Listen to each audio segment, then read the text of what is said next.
ना ग्रेच्युटी, ना ही मिली leave encashment.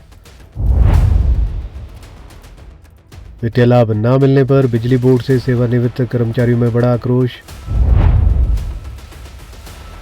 200 crore रुपए का ऋण और ड्राइंग लिमिट्स देने पर गुस्साए।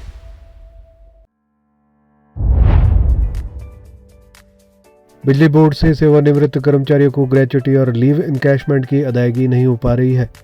1/1/2016 के बाद सेवानिवृत्त हुए कर्मचारियों को छठे वेतन आयोग के सिफारिशों के आधार पर संशोधित वेतनमानों के लाभ से वंचित रखा गया है और इससे सेवानिवृत्त कर्मचारियों में आक्रोश बढ़ता जा रहा है।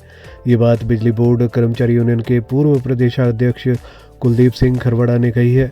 उन्होंने कहा है कि बिजली बोर्ड में अप्रैल माह से अब तक लगभग 125 करोड़ रुपए की ड्राइंग लिमिट्स विलंबित है।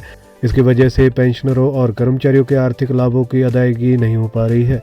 खरवड़ा ने कहा कि इसी माह विद्युत बोर्ड लिमिटेड ने 200 करोड़ रुपए का ऋण लिया और उससे ठेकेदारों के कार्यों की ड्राइंग लिमिट जारी कर दी गई, जबकि 30-35 साल तक विद्युत बोर्ड लिमिटेड में सेवाएं देने के बाद सेवानिवृत्त हुए कर्मचारी अपने सेवानिवृत्ति के लाभों का इंतजार करते रह गए।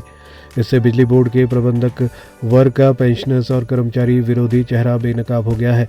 बिजली बोर्ड का प्रबंधन वर्ग कम से कम 50% लोन से पेंशनरों और कर्मचारियों की लंबित पड़ी लिमिट को जारी कर देता तो पेंशनरों और कर्मचारियों में कुछ आक्रोश कम होता।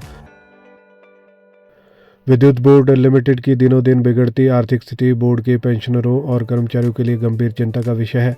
खरवाड़ा ने प्रदेश सरकार से विद्युत बोर्ड लिमिटेड में कार्यवाहक प्रबंध निदेशक की जगह स्थायी प्रबंध निदेशक नियुक्त करने की भी मांग की है।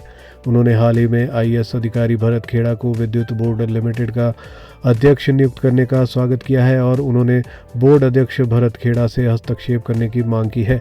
उन्होंने कहा कि बोर्ड अध्यक्ष बोर्ड की आर्थिक स्थिति की समीक्षा करे और इसमें सुधार के लिए अतिशीघ्र आवश्यक और उचित कदम उठाए। उन्होंने सेवानिवृत्त कर्मचारियों के सेवानिवृत्ति के लाभों व 1/1/2016 के बाद सेवानिवृत्त हुए कर्मचारियों को छठे वेतन आयोग की सिफारिशों के आधार पर वित्तीय लाभों की अदायगी अतिशीघ्र करने की भी मांग की है।